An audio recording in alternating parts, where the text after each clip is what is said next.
This incident happened in 2013 when I shifted to Islamabad with my family from Jhelum. I used to work in a marriage hall and still do today, which is quite far inland from Chakshazad.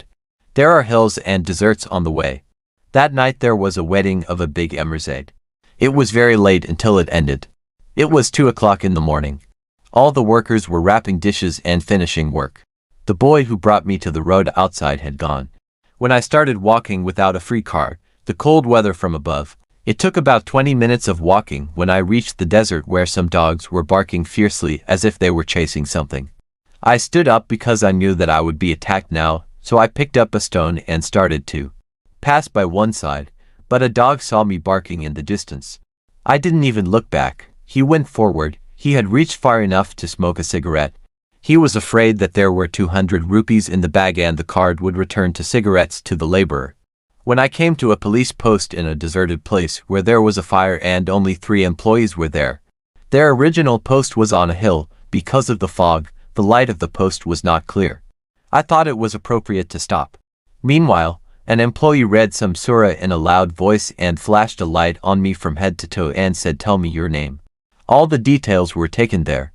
I thought it was a bandit and a thief. I thought it was strange. I said, "Sir, I am a laborer, search me. I don't feel afraid, tell me all the reasons." He told me that he is not an employee. Those who come here in cars for 2 or 3 days see a woman in the form of a bride. The heat started to rise. I was told to sit down, the light should be turned on.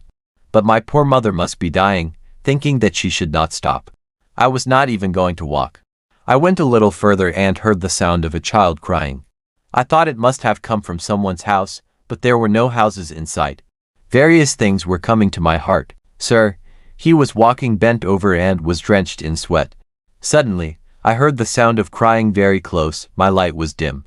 I turned. In front of me, a 5.7-year-old girl was sitting on the side of the road in a white shade. She was just crying. My heart forgot to beat, neither ran back nor forward. I don't know why and how. My heart said, "This is an innocent girl. Maybe she was left by someone or there is some other reason.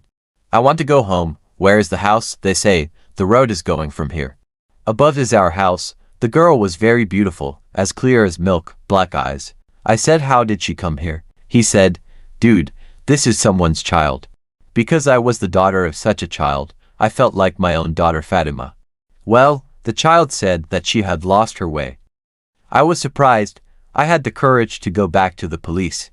He was not startled. He sat on the girl's shoulders and told her. He walked on the quiet road and threw his jacket on because I was drunk with sweat. Good thought. I didn't say anything about the girl. I suddenly felt that I have gained weight. Then I thought that because of exhaustion, it looks like this because of walking. But when they reached the top, they said, "There is no house here. There is no light. There is no sign." It was a broken shack. There was no light. There was nothing. The house has been deserted for a long time. He took the girl down and started shouting, "Someone has brought your girl." I looked around. He said to the girl, "Son, there is no one new here." I didn't get an answer. I turned around. God only knows that instead of the girl, there was a young woman in a red dress full of gold of a bride who was smiling in front of her when the light turned on. There was no one else. I was falling, my child. The scream remained suppressed for some time. BP became low, seeing and hearing stopped. I ran away from falling and getting up in a strange way as if I came running and getting injured.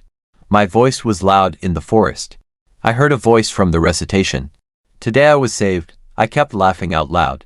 He was making noises when he reached his house. He was scared and couldn't say anything. He asked me what was going on. He was the girl. He was the bride. They gave me a chatter and made me sit by the fire. I was given tea from the thermos and regained my senses. They told each other. I saw and said that this is the 3rd day of such incidents. Well, I was made to sit until the light came on. After that I was left in the car. Until the road, which was outside, I stopped a taxi and sat there. Even today, I cannot tell the situation. If I had not remembered God at that time, I might not have been alive. I had a high fever. It got better with the supplications, but after that I neither lie down nor alone. I was not forced to work. I often get scared in my dreams. It is request to you all that please do not travel at night.